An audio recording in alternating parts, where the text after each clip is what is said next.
Hey there, responders and RMPs. Chrissy Brooks with Health and Safety here, going through our hypothetical for week ending 12/20/2025.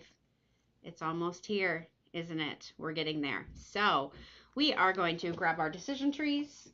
We're going to work through every word out loud, read through, work through our decision tree, because you know what? It's good practice. It's going to keep your mind fresh when that emergency situation happens. So here's our hypothetical scenario. You discover this leaking package in a trailer as you are unloading. A loud hissing noise is coming from inside the package. The box has red and white shipping papers, a flammable gas diamond hazard label, and orientation arrows. When you open the box, you discover one pressurized cylinder of ethane gas that has the valve open on it. The package is not generating heat, smoke, visible fumes, or vapors, or irritating the skin or eyes in any way. So we are going to answer the questions below based on this scenario. So which box does our decision tree lead us to? Well, go ahead, pause the video. I'm going to let you go through the decision tree and we'll be right back. All right, so hopefully you got through your decision tree. So we're going to read through it. Top box, is the leaking package generating heat, smoke, visible fumes, vapors, irritating the skies or in any way, or leaking too large of a quantity to absorb or neutralize with available supplies? No. So does the package have a diamond hazard label? Yes, we do. So we're going to move on. Moving on to this box right here. It's not any of these that are prohibited. It's not any of these that are allowed but that we don't clean up. Ethane gas is not an edible liquid, so we end up down here in our yellow box. We are going to have a designated responder handling this package. Response sheet that we are going to go to is going to be our flammable gas or oxygen response sheet.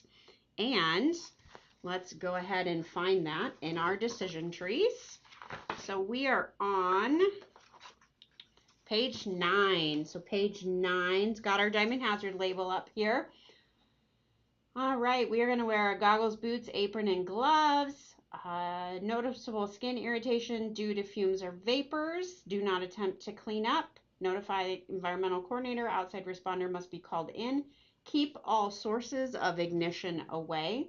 Attempt to close the valve. See that one? Nope, not on there. Move the leaking cylinder outdoors to a well-ventilated area. So right there, that's what we're supposed to do. Move the leaking cylinder outdoors to a well-ventilated area. Place a warning sign in the area to warn of flammable hazards and to keep employees away. Follow supplier instructions as to the return or disposition of the cylinder.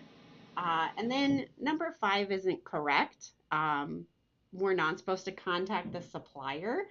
You're supposed to contact your environmental coordinator.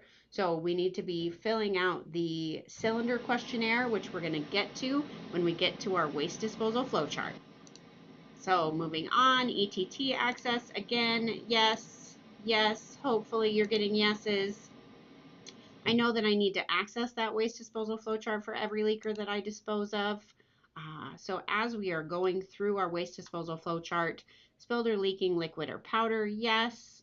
We didn't spill outside of a vehicle, we didn't enter a drain, we don't have reportable quantity, but we do have a pressurized cylinder. So that's going to be Appendix Q. So we're going to find Appendix Q in our operator's quick reference guide. When you get to Appendix Q, it has a cylinder questionnaire form. The cylinder questionnaire form needs to be filled out before we're able to submit this cylinder to Veolia. So make sure that you're printing and filling out that cylinder questionnaire, and we need to submit that to Veolia if it is something that we are going to be disposing of through the DMP. Again, like I said, contact your environmental coordinator because most of these cylinders, we have a way to recycle them. So give your environmental coordinator a contact. Appendix Q is going to tell you to do that. So we are going to pick red box. We went to our operator's quick reference guide. What is the proper procedure to notify Veolia of a damaged pressurized cylinder? Hint, Appendix Q of your operator's quick reference guide is going to tell you. So it's going to tell you, fill out an FWN and the Veolia cylinder questionnaire is what we need to be filling out. What do you do with those RCRA Clean containers? Again, we're going to throw those in the trash. Hopefully you've got your DOK already done for the month. And then here it is, everybody's favorite page. Put in your name. Make sure your employee number is correct, please. Division, center, and then hit that submit button. I really hope that you guys have a great, safe week. We're getting there. It's almost over. We've done a great job so far. Keep it safe, keep it compliant, and I'll see you guys next time. Have a great, safe week.